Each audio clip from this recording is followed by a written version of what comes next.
kidnapping of 315 girls and female teachers from St. Mary's Catholic School in north-central Nigeria. Gunmen stormed the school and took the girls and staff away. No group has claimed responsibility yet.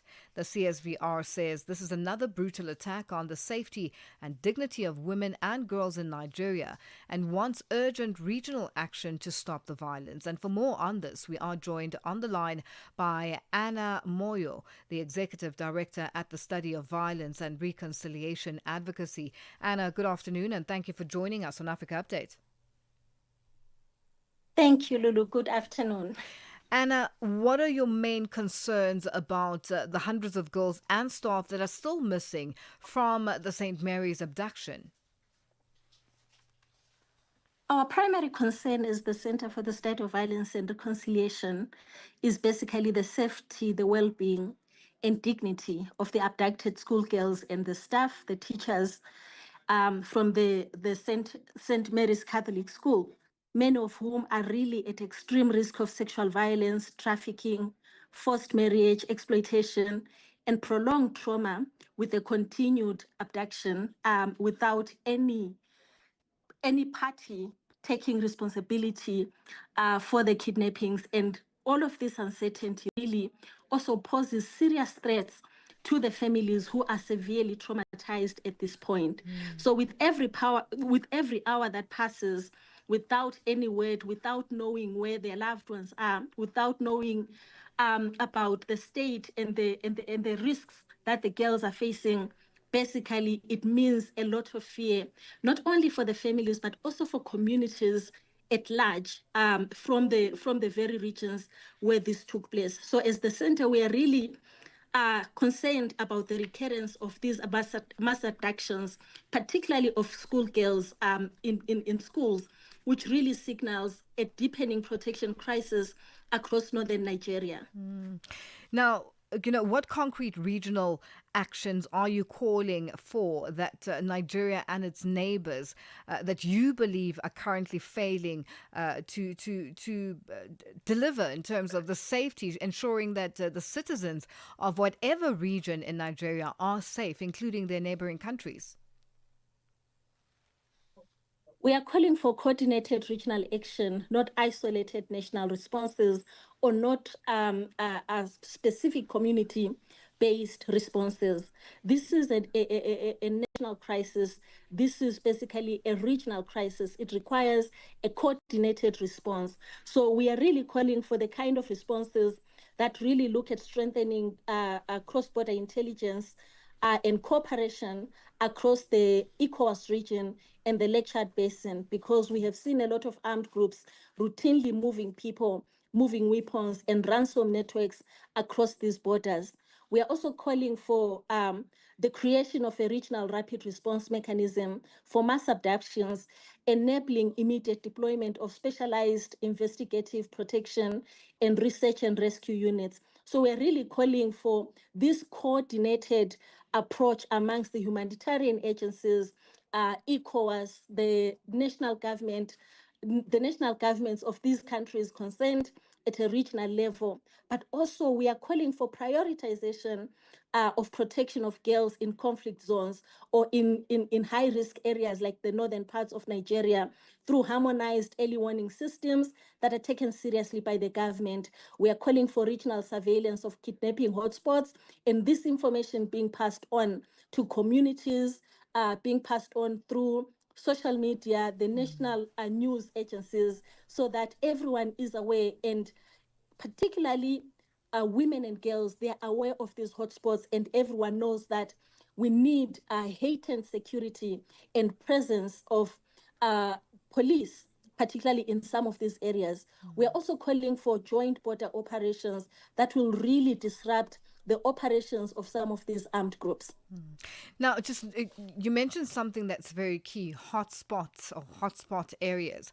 The fact that a school is even, sort of described as a hotspot area, that is a problem on its own. What is Nigeria saying or doing about this? Because now there's a case of, whether they need international assistance in terms of dealing with this crisis that has been a reoccurring situation for a number of years back. For a number of years now, if you go back to when the Chibok girls were taken.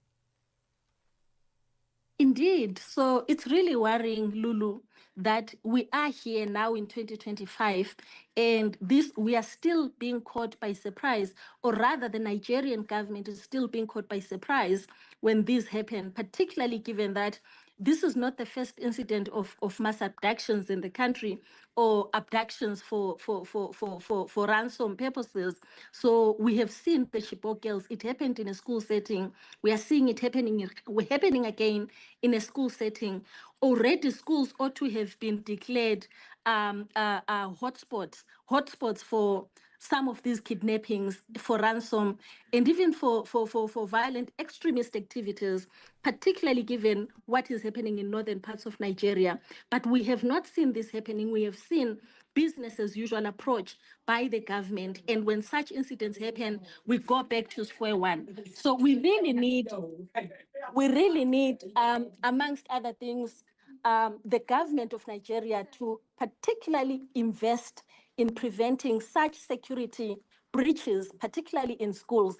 We need to see the government of Nigeria declaring schools, particularly in rural areas, in remote areas, as hotspots for such violence and for such mass abductions and crimes, and also really deploying the police in some of these places. So we are seeing a lot of underinvestment in preventative security. So we really need to see a strengthening of that.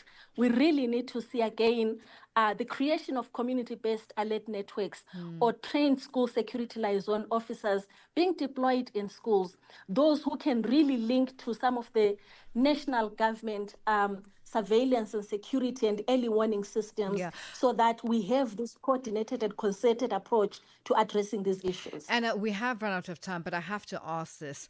At some point, people are starting to think that this may be stoking a fire in terms of getting reaction or a response from a leader like Donald Trump, who's now stated that Christians are being killed in Nigeria, and he wants to send a force in there to ensure that this situation comes to an end. Does this not also add an element of stoking a fire to get some sort of response from people like Donald Trump to come into Nigeria and sort of take over? Indeed, it does that exactly, Lulu. It stokes up some of the fires. It really, again, raises some of the narratives, very dangerous narratives that we have seen in the right-wing connotations, particularly from some of the powerful governments in the globe, such as, of course, what President Donald Trump has been suggesting, deploying security forces into Nigeria. But we really need, for this to work, we really don't just need a securitized approach, because again, that's fighting fire with fire. We really need to address the issues, and we need sustained engagement and sustained surveillance and responses. We can have deployment, and that is a short-term measure. What happens when they leave? But when it's a national agenda, a coordinated agenda, at least there's sustainability of monitoring this, responding in real time, but also ensuring that we are also addressing the underlying causes and drivers of this kind of violence. Anna, we have run out of time. Thank you so much for joining us on Africa Update. That's Annah Moyo. Thank you, Lulu. Thank you. That's Annah Moyo, the Executive Director at the Study of Violence and Reconciliation Advocacy, joining us on the line. Our news headlines up next with Matapelo Mahape. SABC News.